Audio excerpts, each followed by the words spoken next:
Assalamualaikum warahmatullahi wabarakatuh. Kembali dengan saya, Ibu Dwi Novitasari yang biasa dipanggil Ibu Novi. Kita kali ini akan belajar tentang salah satu metode penelitian kualitatif dari berbagai video yang lainnya di channel YouTube saya. Ada beberapa studi penelitian kualitatif. Nah, salah satunya adalah dengan pendekatan fenomenologi. Ya, sekarang ini mulai banyak metode penelitian fenomenologi digunakan di dunia keperawatan, tidak hanya di ilmu-ilmu sosial. Sekarang banyak dunia kesehatan, walaupun di ranah komunitas, ya, penelitian komunitas menggunakan studi fenomenologi. Mari kita pelajari bersama. Tujuan pembelajaran kali ini diharapkan setelah mengikuti pelajaran, mahasiswa mampu memahami tentang bagaimana perkembangan studi fenomenologi. Ya, ada fase-fase perkembangan studi fenomenologi. Kemudian berikut dengan tokoh-tokohnya serta hasil-hasil pemikiran mereka. Kemudian memahami apa itu definisi dari studi fenomenologi. Ada elemen-elemen penting dalam studi fenomenologi hingga kita memahami cara, ya, dari berbagai tokoh akhirnya bisa diformulasikan langkah-langkah melakukan studi fenomenologi. Mari kita pelajari. Jadi studi fenomenologi itu semakin banyak digunakan dalam penelitian keperawatan saat ini. Jadi bisa dicari fenomenologi tentang pengalaman pasien dengan COVID-19 atau apa. Nanti tipe-tipe rumusan judulnya seperti itu. Nah, fenomenologi sendiri bertujuan untuk memahami dan mendeskripsikan fenomena sebagaimana fenomena dialami oleh manusia dalam kehidupannya sehari-hari. Sepanjang perjalanan sejarahnya terdapat banyak ahli fenomenologi dengan berbagai pandangan dan pemahaman yang berbeda-beda. Jadi langkah-langkah studinya bisa saja berbeda antar tokohnya. Tetapi hasil ini dikenal sebagai penemu dan tokoh sentral dalam perkembangan fenomenologi, di mana dia sejatinya tadinya adalah ilmuwan dengan basic matematika. Nah, upaya penemuan untuk mencari ilmu akhirnya hasil ini mengeluarkan teori tentang fenomenologi. Fenomenologi hasil ini menekankan bahwa untuk memahami sebuah fenomena, maka seseorang harus menelaah fenomena tersebut apa adanya. Harus jujur, kemudian tidak ada pengurangan, tidak ada penambahan, serta sampai ke partisipan pun juga harus demikian. Memotret fenomena yang sesungguhnya. Oleh karena itu, seseorang harus menyimpan sementara atau mengisolasi, menyembunyikan, ya, tidak mengeluarkan asumsinya, keyakinannya, dan juga pengetahuan-pengetahuan yang telah dimiliki tentang fenomena tersebut. Jadi seorang peneliti dengan metode fenomenologi tetap harus mengesampingkan keyakinannya, latar belakang pengetahuannya terkait fenomena yang sedang diamati. Hanya dengan proses tersebut, seseorang mampu mencapai pemahaman yang murni, yang pure tentang fenomena. Jadi, fenomenologi hasil ini meyakini bahwa fenomena hanya terdapat pada kesadaran manusia kepada siapa fenomena tersebut menampakkan diri. Sehingga untuk memahami sebuah fenomena, seseorang harus mengamati fenomena tersebut melalui orang yang mengalaminya. Jadi dia harus memotret fenomena pada orang yang benar mengalaminya. Dan tentu saja partisipannya juga harus mengesampingkan tadi asumsinya. Jadi dia benar mengeluarkan fenomena yang dimaksud. Benar mencirikan fenomena yang dimaksud. Fenomenologi ini semakin sering digunakan sebagai salah satu metode penelitian kualitatif keperawatan pada beberapa dekade terakhir. Jadi fenomenologi ini adalah pendekatan ilmiah, ya, pendekatan mencari kebenaran dengan langkah yang baik, bertujuan untuk menelaah, mendeskripsikan sebuah fenomena sebagaimana fenomena tersebut dialami secara langsung oleh manusia dalam keseharian, seperti melahirkan, seperti belajar, dan hal-hal lainnya. Jadi, fokus telaah fenomenologi adalah pengalaman hidup manusia sehari-hari. Secara khusus, fenomenologi ini berupaya untuk menelaah dan mendeskripsikan pengalaman hidup manusia sebagaimana adanya, tanpa proses interpretasi dan abstraksi, tanpa proses pengurangan dan penambahan, pure, jujur. Dalam sejarah perkembangannya, fenomenologi ini telah mengalami perjalanan yang panjang. Jadi banyak tokoh yang mengemukakan tentang bagaimana fenomenologi ini. Sehingga dalam sejarahnya dibagi menjadi 3, yaitu ada fase persiapan, fase Jerman, dan fase Perancis. Di fase persiapan ini pelopor utamanya adalah Franz Brentano. Pada fase ini belum ada bentuk yang saat ini seperti kita pahami. Ada langkah-langkah yang jelas, belum ada. Walaupun demikian, salah satu konsep utama fenomenologi yaitu intentionality, bahwa kita harus intensif dalam pemotretan fenomena, itu sudah dikembangkan pada fase ini. Konsep intentionality menekankan bahwa setiap subjek selalu mengarah atau mempunyai ketertarikan intention ke arah objek, seperti cinta, selalu cinta terhadap sesuatu, atau seseorang yang selalu dibenci terhadap seseorang. Kemudian ada yang kedua adalah fase Jerman. Fase Jerman karena tokoh-tokoh yang mengemukakan fenomenologi berasal dari sana. Ada Edmund Husserl dan Martin Heidegger. Husserl ini tokoh sentralnya, ya, adalah tokoh yang secara formal memperkenalkan fenomenologi sebagai suatu bentuk filosofi yang mandiri.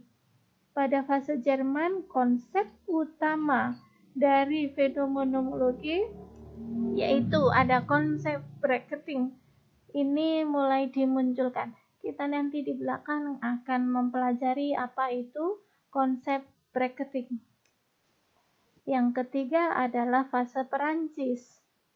Beberapa tokoh pada fase ini ada Gabriel Marcel, ada Jean-Paul Sartre, kemudian ada Maurice Marly. Nah, konsep yang dikembangkan pada fase ini adalah embodiment dan being in the world.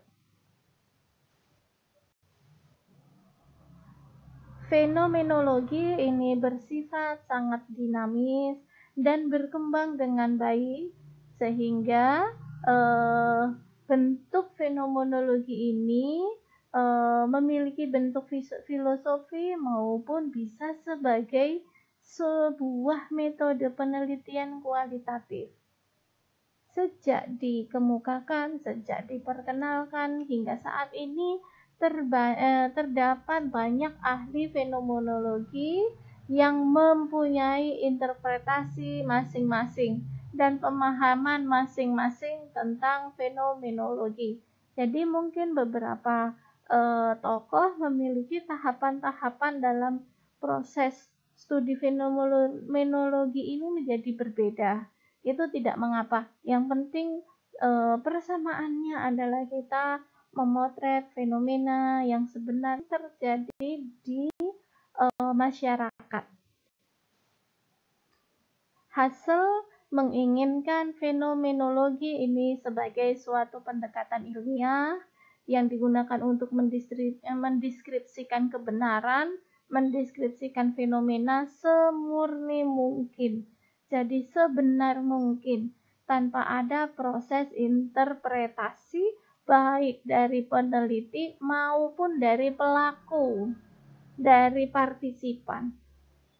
Sebaliknya, Heidegger berpendapat bahwa menghilangkan proses interpretasi adalah sesuatu yang mustahil. Iya benar, bagaimana peneliti, bagaimana pelaku partisipan akan menghilangkan proses interpretasi di dalam dirinya, itu juga sesuatu yang memang sulit, sesuatu yang mustahil.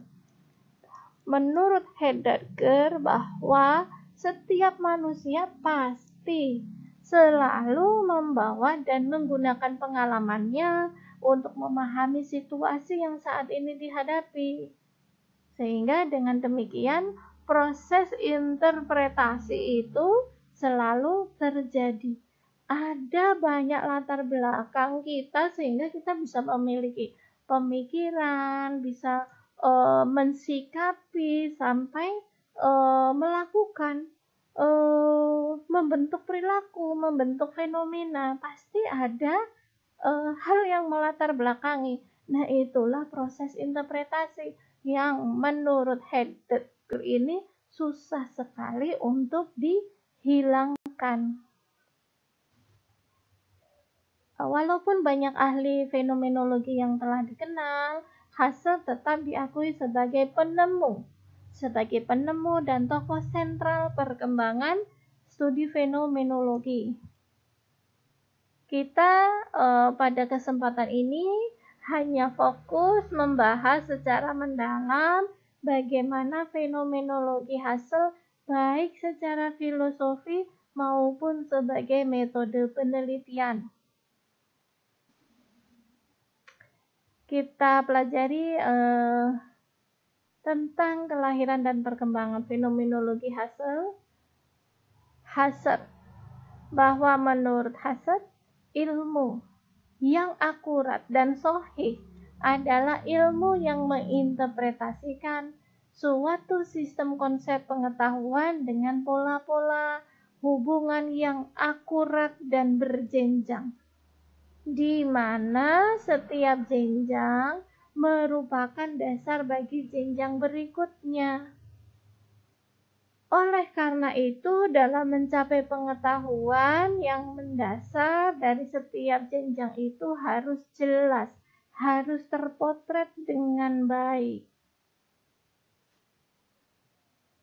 Kalau kita memandang fenomenologi Husserl sebagai metode penelitian, bahwa penggunaan fenomenologi Husserl sebagai suatu metode penelitian sangat sulit, karena Husserl sendiri tidak pernah menerjemahkan, membuat langkah bagaimana melakukan studi fenomenologi pada zaman tersebut.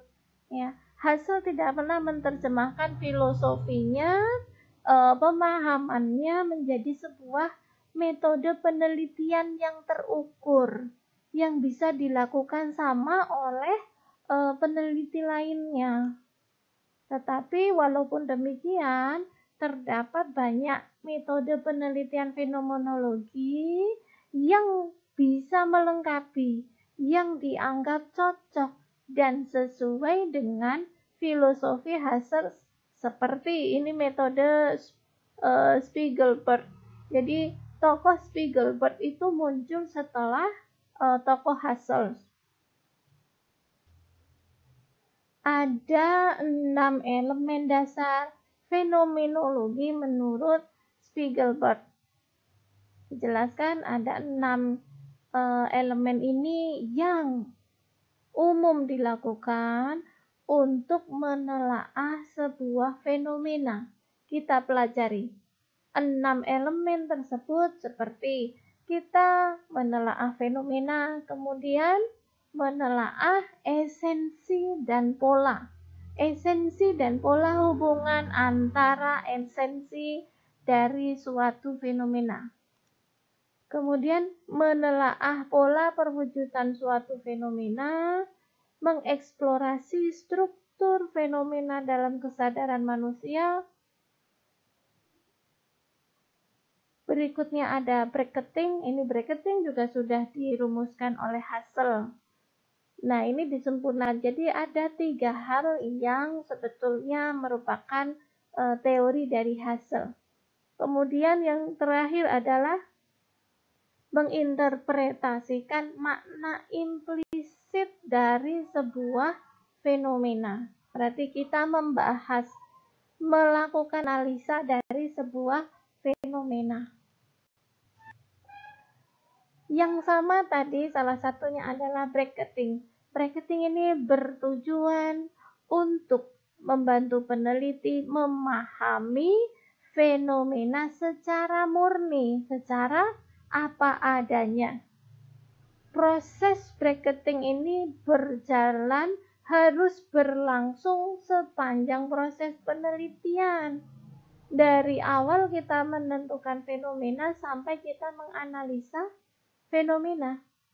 Pada fase awal penelitian, seseorang peneliti ini harus mengidentifikasi dan menyimpan sementara asumsinya, keyakinannya, dan pengetahuan yang dimilikinya terkait fenomena tersebut, sehingga dia mampu berkonsentrasi dengan baik pada setiap fenomena yang dia temui, merenungkan esensi dari fenomena, dan menganalisis serta mendeskripsikan fenomena yang dia teliti.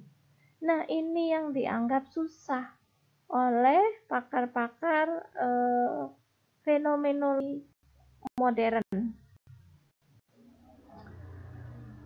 Dari bracketing ini, peneliti juga tidak dianjurkan untuk melakukan studi literatur secara mendalam pada fase awal penelitian, karena itu akan membebani pikirannya, membebani pengetahuannya, sehingga akan ada banyak asumsi interpretasi di dalam pikirannya selama proses memahami fenomena yang terjadi di masyarakat. Bracketing harus terus dilakukan sampai peneliti mengumpulkan dan menganalisis data. Di sini diperlukan peneliti harus bersikap netral dan terbuka. Netral, dia tidak memihak apakah fenomena tersebut sepemahaman dengan yang dia miliki, pengetahuan, nilai, norma yang dia miliki. Jadi dia harus bersikap netral, tidak memberikan judgement, ini benar, ini salah, ini bagus, ini tidak baik, ya, dan terbuka terhadap fenomena apapun yang dia temui. Dengan demikian, pada saat analisis data juga peneliti harus bersikap netral dan terbuka. Peneliti harus mempertahankan kejujuran, kemurnian dalam menganalisis dan mendeskripsikan fenomena. Peneliti tidak boleh meliding, membuat keputusan yang dimana keputusan itu diambil sebelum berakhir penelitiannya. Jadi, misal peneliti mempunyai pemikiran, mempunyai pengetahuan, apabila anak sakit harusnya diberikan ini. itu akan membuat peneliti terganggu dalam memotret fenomena. Ya, karena dia bisa menjudgment, oh kalau anak kecil panas kok di budaya ini di kompres dingin misal. Dia memberikan judgment, oh itu keputusan yang salah. Tidak boleh seperti itu. Jadi peneliti harus mempertahankan tadi kejujuran, kemurnian, tidak menutup-nutupi apa yang terjadi. Baik itu baik dan bertentangan dengan nilai dari dirinya dan lain sebagainya. Bracketing tidak hanya dilakukan oleh peneliti. Ini tadi berulang kali saya sampaikan bahwa bracketing ini juga harus dilakukan oleh partisipan. Seperti halnya peneliti, partisipan juga harus mengisolasi asumsinya, keyakinannya, dan pengetahuannya tentang fenomena pada saat menceritakan pengalamannya. Peneliti dapat membantu partisipan untuk melakukan bracketing dengan menggunakan teknik wawancara yang tepat. Jadi, dari berbagai metode penelitian kualitatif yang saya sampaikan di beberapa video saya yang lainnya, kembali selalu teknik pengambilan datanya adalah dengan wawancara. Jadi, peneliti harus meliding, harus mengarahkan partisipan untuk mendapatkan fenomena yang baik, maksudnya yang sebenarnya. Dengan bagaimana? Dengan teknik wawancara yang tepat. Bagaimana menelaah fenomena? Ini adalah kesamaan teori antara Hassel dengan Spelberg. Menelaah fenomena ini meliputi proses eksplorasi, analisis, dan deskripsi fenomena untuk memperoleh gambaran yang utuh dan mendalam dari fenomena. Ada 3 langkah yang bisa kita pahami bagaimana cara menelaah fenomena. Pertama itu merenungkan, intuisi, merenungkan fenomenanya. Kemudian menganalisis dan terakhir mendeskripsikan fenomena. Kita langkah yang pertama dari menelaah fenomena yaitu intuiting. Intuiting adalah langkah awal di mana peneliti mulai berinteraksi dan memahami fenomena yang diteliti.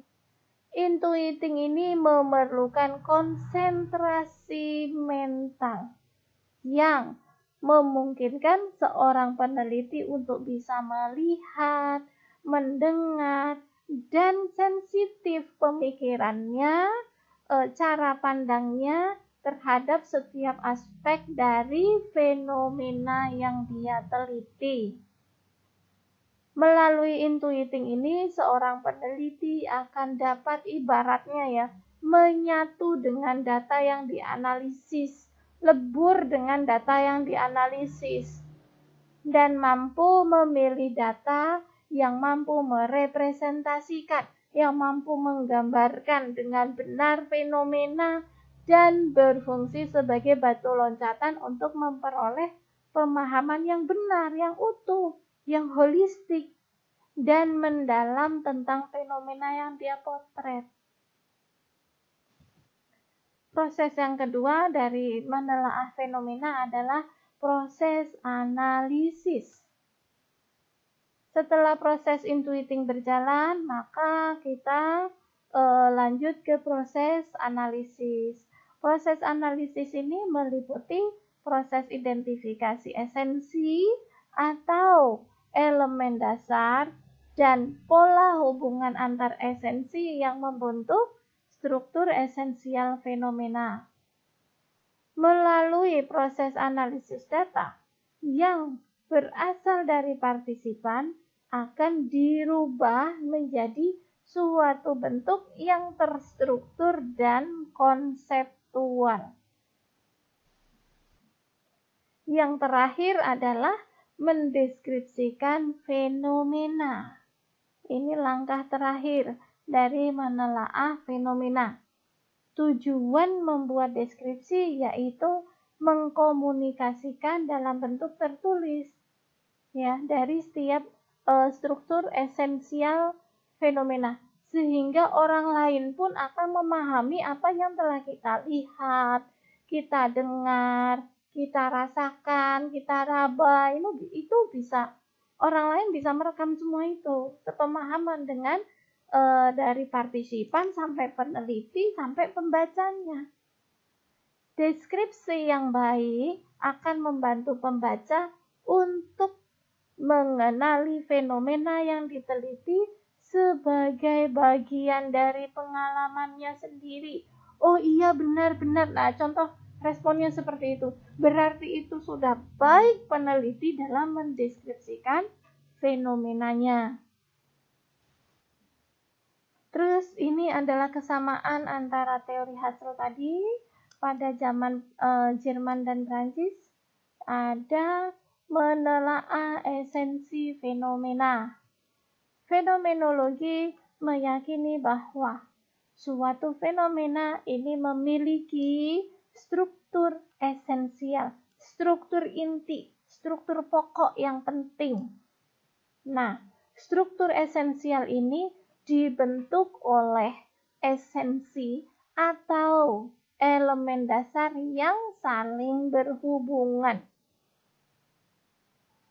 Oleh karena itu, untuk memahami struktur esensial suatu fenomena, dilakukan proses telaah terhadap esensi dan pola hubungan antar esensi dari fenomena.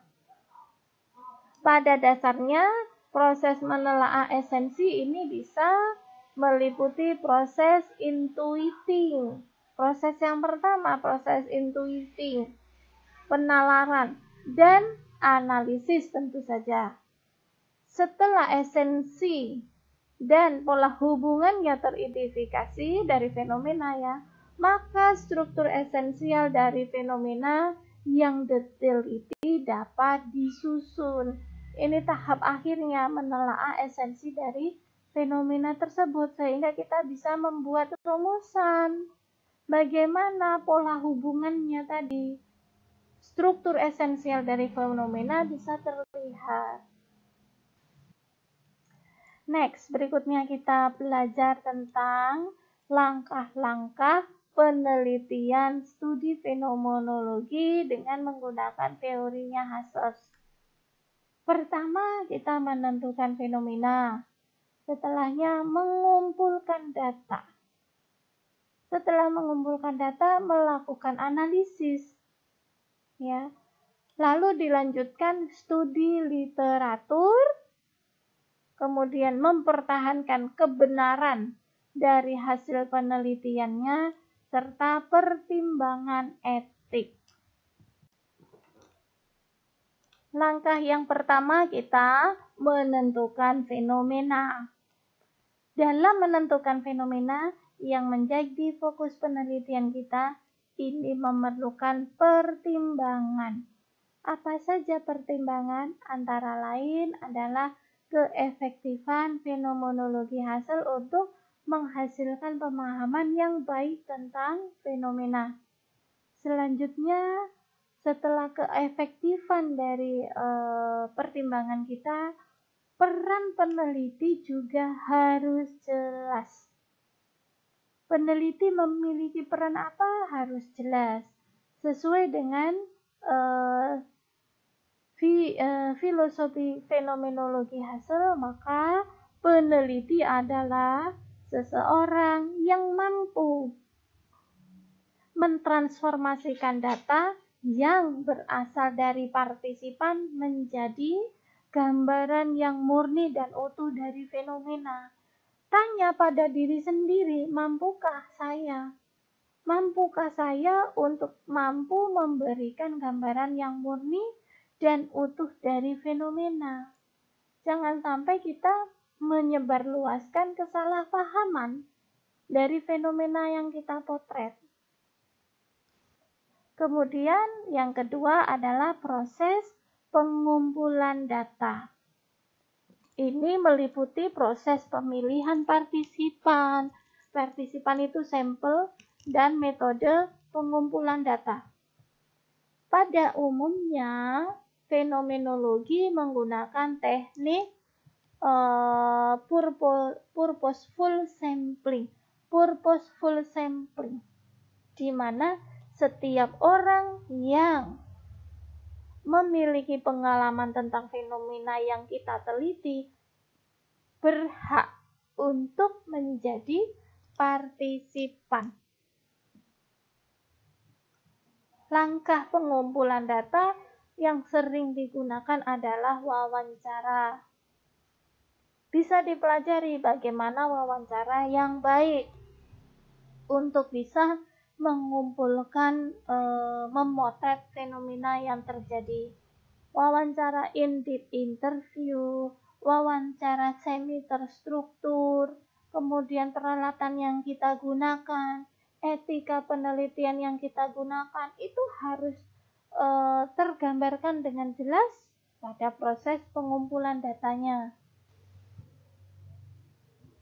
Wawancara ini dapat dilakukan bisa berbentuk wawancara terbuka atau semi terstruktur.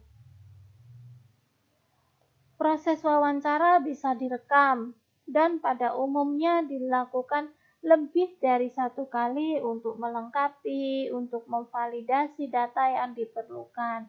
Benarkah kemarin si ibu bilang seperti ini ketika kita ajukan pertanyaan yang serupa, apakah dia akan konsisten dengan jawabannya? Nah, itu teknik-teknik wawancara. Bisa digali ya, dicari referensi terkait dengan wawancara. Selanjutnya, perlakuan dan analisis data. Setelah kita mendapatkan tadi proses pengumpulan data, maka kita melakukan analisis data. Analisis data didahului dengan proses transkripsi. Ini proses yang melelahkan. Kita wawancara 10 menit saja, itu transkripsinya bisa berlembar-lembar. Ya.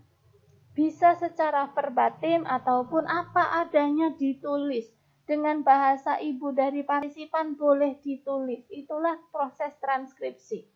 Jadi rekaman kita benar-benar diulang-ulang, jangan sampai ada sekalimat, sekata pun yang terlewat dari hasil wawancara kita. Kemudian setiap transkrip ini diberi identitas, diperiksa keakuratannya tadi, diulang-ulang benar atau tidak apa yang kita tulis, dan dianalisa. Terdapat bermacam-macam prosedur analisis yang dianggap cocok dan sesuai seperti metode Kolaisi, nanti bisa dipelajari. Bahkan sekarang untuk proses transkripsi ini, proses analisa data, penelitian kualitatif pun ada mesinnya. Kalau penelitian kuantitatif jelas ya, dapatnya kan kita angka number, mudah itu menganalisanya. Lah kalau penelitian kualitatif kan dapatnya bahasa, ya, cerita, hasil wawancara kan cerita. Itu sekarang ada mesinnya, ada software, tetapi masih bahasa Inggris, belum ada adaptasinya bahasa Indonesia. Jadi kalau kalian meneliti studi kasus, studi fenologi dan lain sebagainya, penelitian-penelitian kualitatif, kalau mau menggunakan software itu harus ditranslate dulu ya ke dalam bahasa Inggris. Kemudian lanjutannya prosedur analisis metode Kolaisi ini meliputi baca transkrip berulang-ulang ya. Baca sampai Anda tuh seperti baca novel, hafal setiap hurufnya.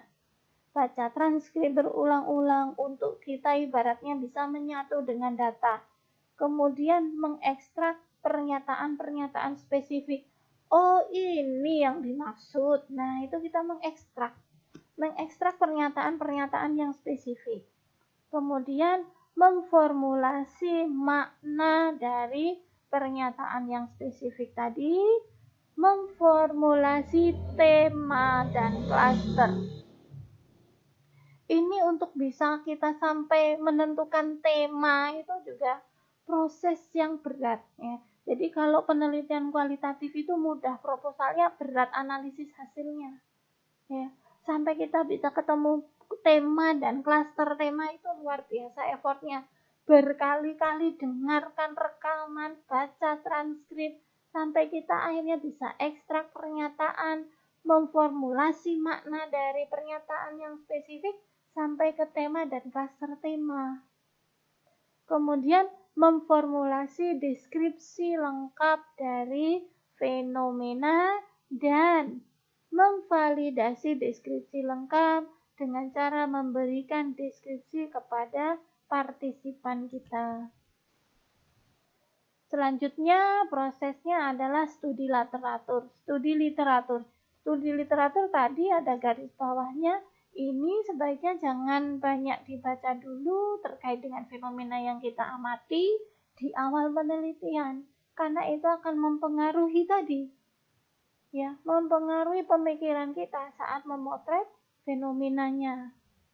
Nah, lakukan ini setelah proses analisa data selesai.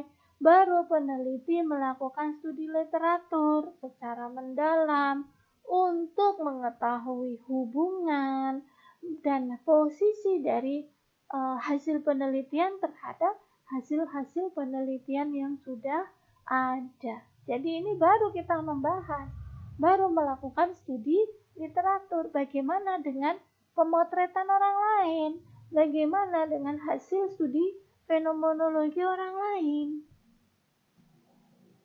Kemudian langkah terakhir adalah langkah kelima kalau nggak salah ya, mempertahankan, bukan terakhir ya, terakhir adalah etik, saya ralat. Yang berikutnya adalah mempertahankan kebenaran hasil penelitian. Ini seperti halnya saja penelitian kuantitatif, maka penelitian kualitatif juga menuntut adanya validitas dan reliabilitas. Hasil alat ukur yang kita dapat itu harus valid dan reliable. Kalau dalam penelitian kualitatif, pada umumnya validitas dan reliabilitas ini dikenal sebagai credibility, auditability, dan fittingness. Kredibilitasnya data auditable, bisa diaudit tidak, kemudian fittingness. Yang terakhir adalah perkembangan etik. Ya. Jadi pertimbangan etik yang harus diperhatikan ini meliputi pemberian informasi tentang sifat penelitian, ya kita sampaikan ke partisipan. Kita mau melakukan apa, sifat penelitian kita seperti apa, kemudian keikutsertaan itu harus bersifat sukarela, tidak paksaan, tidak dalam ancaman, ya, tidak menimbulkan kekhawatiran secara psikologis dari partisipan. Kemudian kita jelas meminta izin apabila kita mau merekam, ya menggunakan mikrofon, akan merekam, menggunakan kamera untuk memotret, itu semuanya harus ada izinnya, harus lulus uji etik, ya, serta kerahasiaan identitas partisipan, baik pada rekaman transkrip maupun pada deskripsi lengkapnya, skripnya, publikasinya, ya. Dari rekaman transkrip jangan sampai ada orang lain yang mengenali, oh ini suara ini, oh ini suaranya ibu ini, oh ini fotonya jelas foto bapak ini, ibu ini. Nah, itu harus dijaga kerahasiaan dari partisipan.